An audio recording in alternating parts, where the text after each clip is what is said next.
Okay, so I'm on my third trip in the Ascend H12. I'm out here at Trinity River National Wildlife Refuge. I launched at Champion Lake. Once you get a little ways out of the lake area, it gets pretty swampy pretty quick. I did bring my fishing gear this time, so I had to move some stuff around. Up underneath there is now the dry bag with my clothes. Something I developed in the winter is always having a dry set of clothes in case I need it. So I just continue that in the summer to keep things as is. Also, there's a dry bag under there with my secondary camera and the fisheye lens on it, and my tripod's up under there. And you can see I got my main camera sitting there. Since I did bring my fishing gear, right now they're back, the rods are back on the rod holders, but I'm in all this thick stuff and it kept getting caught on stuff. So what I did was I stuck the rod tips up underneath the bungees. Shit. Gotta do it this way. Well, this isn't working very well. Anyways, I stuck the rod tips up underneath the bungees, and then I can just lay the rod and it'll lay right there with the bungee holding it in place. So it keeps them out of the way from getting caught up on the trees like that I did right there. But that's my ultralight rod. And then I got, yeah, he's back there. My bass rod is stuck in there. I'll move him back to along this edge when I'm done with the video.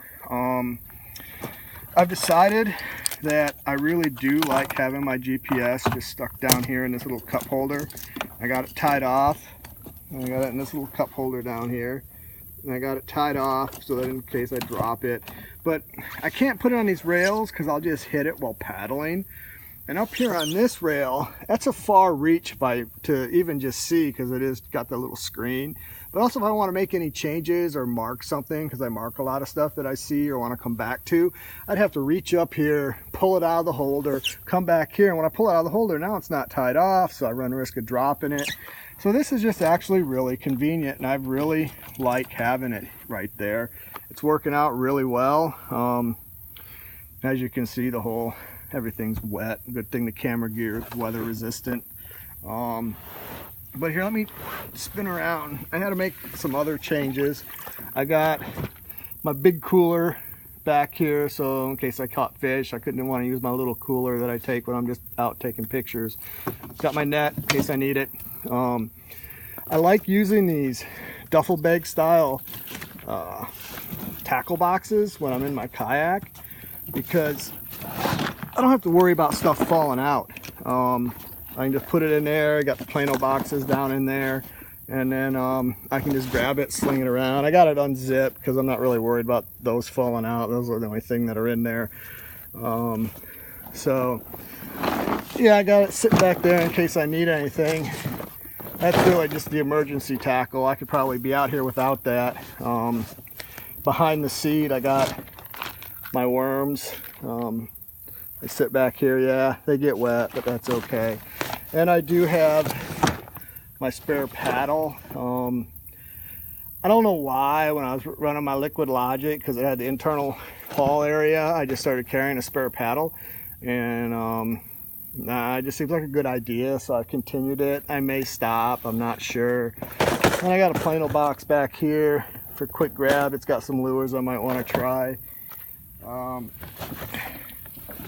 then if you look, I got this pouch hanging off the back of the seat. It's got a 3-liter Camelback bladder in it. I like using the Camelback over the bottles and stuff because I end up drinking more. I got this, it's a sustainment pouch, military sustainment pouch for the military's Gen 2 Molly frames. I really like it. It's a nice versatile pouch. But stuck down inside it, I have a small medical kit and survival kit. And then I also have another little kit that has toilet paper and some aspirin and Benadryl and some stuff like that might be needed, some Band-Aids.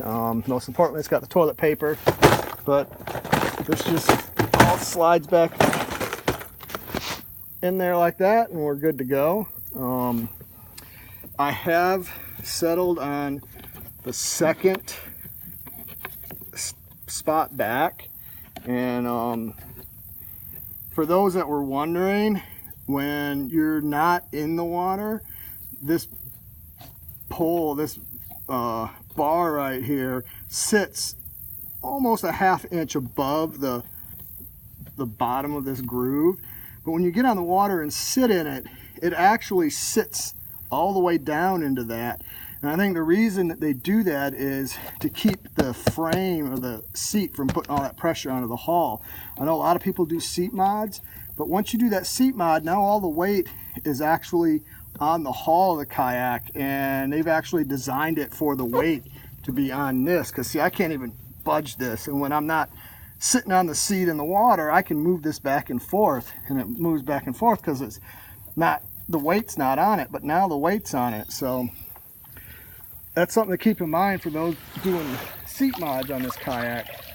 I better let my legs drain a little bit before I swing back around, put them in there. But there's also a cup holder on this side, and I haven't used it until today, and now I got my pliers and I got boy, stuff just doesn't want to come out. I got my pliers in there in case I need them, and I did for that gar.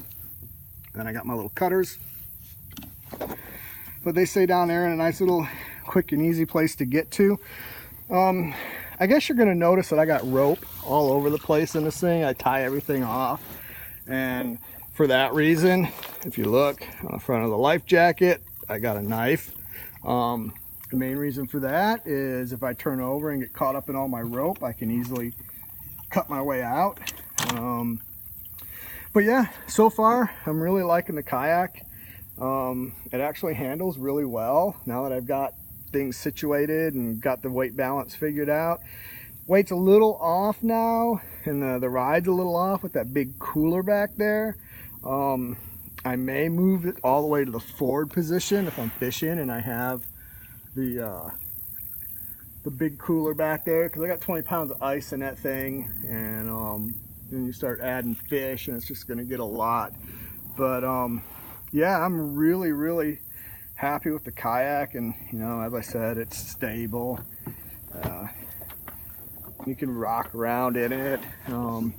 It actually maneuvers through this stuff really well. It gets really thick. I've had it like just cut through, barely making it through trees and stuff, getting back in here.